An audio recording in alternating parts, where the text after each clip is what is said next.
ನಮಸ್ಕಾರ ಸ್ನೇಹಿತರೆ, ನಿಮ್ಗೆಲ್ಲರಿಗೂ ಗೊತ್ತಿರೋ ಹಾಗೆ PM ಮೋದಿ ಅವರು ಸಂಸತ್ತಲ್ಲಿ ಮಾತಾಡಿದ್ದಾರೆ. ಏನಂತಂದ್ರೆ ಕೋವಿಡ್ ನಂತ ಪರಿಸ್ಥಿತಿಗೆ ತಯಾರಾಗಿ ಮತ್ತೆ ಆ ರೀತಿ ಸಿಚುವೇಶನ್ ಬರ್ಬೋದು.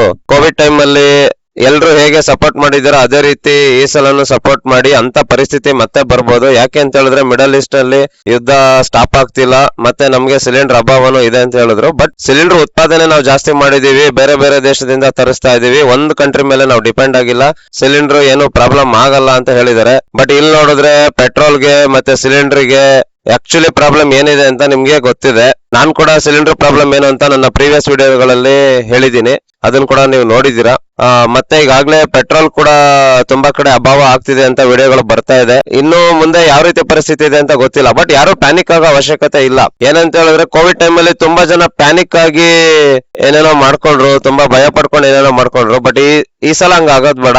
ಯಾರು ಧೈರ್ಯ ಗೆಡ್ಬೇಡಿ, ಎಲ್ರು ನಾರ್ಮಲ್ ಆಗಿರಿ, ಏನು ಆಗೋದಿಲ್ಲ, ಎಲ್ಲ ಒಳ್ಳೇದೇ ಆಗುತ್ತೆ. ಪಾಸಿಟಿವ್ ಮೈಂಡ್ ಅಲ್ಲಿ ಇರಿ. ಮತ್ತೆ ನಿಮ್ಗೆ ಏನೇನು ಅನುಕೂಲ ಬೇಕೋ ಅದನ್ನ ಇವಾಗ್ಲೇ ಮುಂಚೆನೆ ಮಾಡ್ಕೊಂಡ್ಬಿಡಿ. ಸೊ ಈ ರೀತಿಯಾಗಿ ನಾನು ಮನವಿ ಮಾಡಕ್ ಇಷ್ಟಪಡ್ತೀನಿ. ಯಾಕೆ ಅಂತ ಹೇಳಿದ್ರೆ ನಾವು ಪ್ರೀವಿಯಸ್ ಪ್ರಿಪೇರ್ ಆಗಿಲ್ಲ ಅಂತ ಹೇಳಿದ್ರೆ ಆಮೇಲೆ ತುಂಬಾ ಕಷ್ಟ ಆಗ್ಬೋದು. ಸಡನ್ ಆಗಿ ಏನ್ ಡಿಸಿಷನ್ ಬರುತ್ತೆ ಅಂತ ಯಾರಿಗೂ ಗೊತ್ತಿಲ್ಲ. ಬಟ್ ಯಾರು ಪ್ಯಾನಿಕ್ ಆಗೋ ಅವಶ್ಯಕತೆ ಇಲ್ಲ, ಯಾರು ಭಯ ಪಡೋ ಅವಶ್ಯಕತೆ ಇಲ್ಲ.